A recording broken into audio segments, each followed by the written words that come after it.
बिस्मिल्लाहिर्रहमानिर्रहीम। अस्सलाम वालेकुम 10th क्लास। चैप्टर फर्स्ट हम स्टार्ट लेंगे। चैप्टर का नेम है केमिकल इक्विलिब्रियम और टॉपिक हमारा है reversible reactions and dynamic equilibrium. Chapter name chemical equilibrium है। इक्विलिब्रियम होता क्या है? इक्वल से ये वर्ड आप समझ सकते हैं कि बराबर हो जाना चीज़ों का, और किस सेंस में किस चीज़ की इक्वालिटी है इसको हम फर्दर देखेंगे। और केमिकल इक्विलिब्रियम मतलब केमिकल रिएक्शंस में जो इक्विलिब्रियम अटेन होता है उस टॉपिक को इस चैप्टर में हम डिस्कस करेंगे। और आगे जाने से पहले हम कुछ बेसिक टर्म्स हैं वो सीखेंगे। सबसे पहले तो केमिकल रिएक्शन में वो सब्सटेंस जो कंबाइन होता है उसको रिएक्टेंट कहते हैं, और वो सब्सटेंस जो कंबाइन होने के बाद फॉर्म होता है उसको हम रिएक्टेंट कहते हैं। फॉर एग्ज़ाम्पल, जब हाइड्रोजन और ऑक्सीजन मिल रहे हैं तो वाटर फॉर्मेशन हो रही है। हाइड्रोजन और ऑक्सीजन जो मिल रहे हैं मतलब कंबाइन होने वाले रिएक्टेंट्स होंगे, और जो हमारे पास प्रोडक्ट आती है, वो जो चीज़ बनती है हमारे पास उसको हम प्रोडक्ट कहते हैं। तो पहली दो टर्म्स ये हैं कि रिएक्टेंट क्या है, प्रोडक्ट क्या है, एग्जांपल के साथ। उसके बाद हम देखेंगे कि दो टाइप्स के रिएक्शंस होते हैं, इरिवर्सिबल और रिवर्सिबल।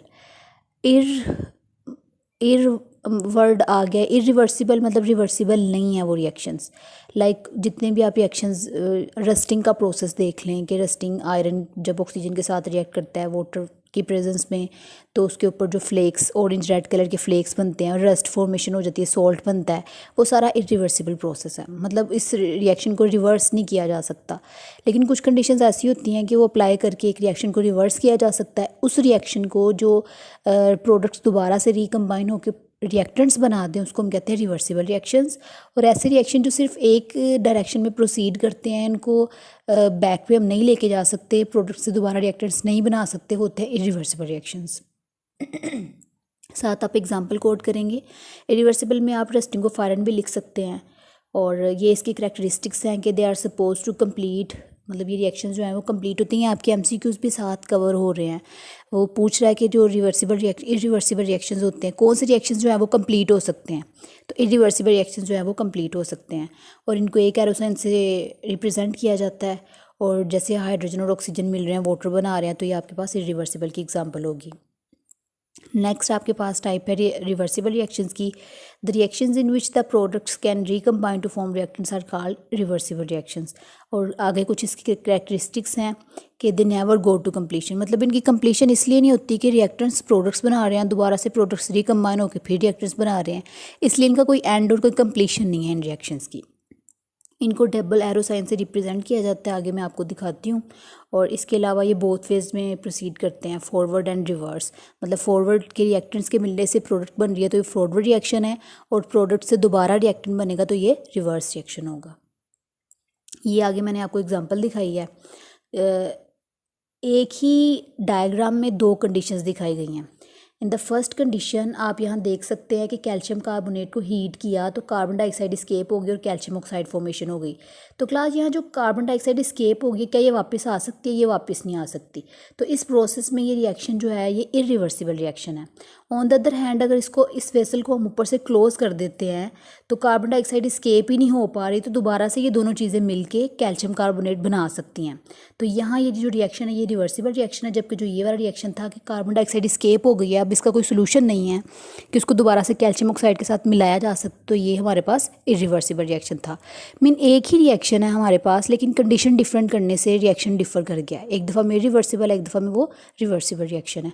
होप सब आपको क्लियर हो गया होगा कि रिवर्सिबल और इरिवर्सिबल होते क्या हैं।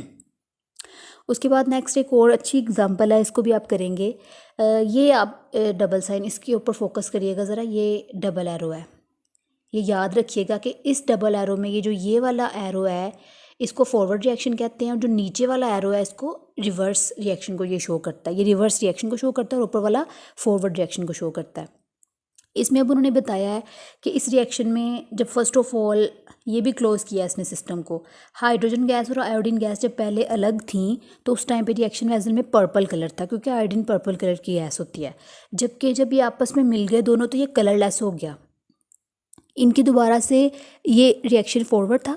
जब दोबारा से हाइड्रोजन आयोडाइड, तो याद रखिएगा आयोडाइड का वर्ड आया, जो नेगेटिव आयंस होते हैं ना उनके एंड पे IDE का वर्ड होता है, हाइड्रोजन आयोडाइड है ये वर्ड। तो मीन ये हाइड्रोजन प्लस और आयोडाइड नेगेटिव आयन मिले और इन्होंने हाइड्रोजन आयोडाइड बनाया, वो एक कलरलेस गैस होती है। तो जब ये वेसल कलरलेस होगी तो इट मीन्स ये रिएक्शन फॉरवर्ड गया है। जब दोबारा आपको पर्पल कलर शो होगा इट मीन्स ये दोबारा से रिवर्स चला गया। तो ये एक एविडेंस था इस रिएक्शन का कि रिएक्शन जो है ना वो रिवर्सिबल रिएक्शंस होते हैं, ये इन्होंने खुद परफॉर्म किया था। साथ ही सारा पैराग्राफ है आपके पास कि कैसे पहले पर्पल कलर शो था, फिर बाद में कलरलेस और दोबारा से पर्पल कलर शो हुआ। तो इट मीन्स कि रिएक्शन जो है ना वो बोथ डायरेक्शन में प्रोसीड कर रहा है। ये सब कुछ टर्म्स इंपॉर्टेंट, इनको आपने याद कर लेना है क्योंकि इनके बगैर ये चैप्टर नहीं हो सकता। तो कोई पढ़ना है साथ आपको, आपने इसको लाजमी, तो क्लियर हो जाएगा आपको इंशाल्लाह। Thank you so much class.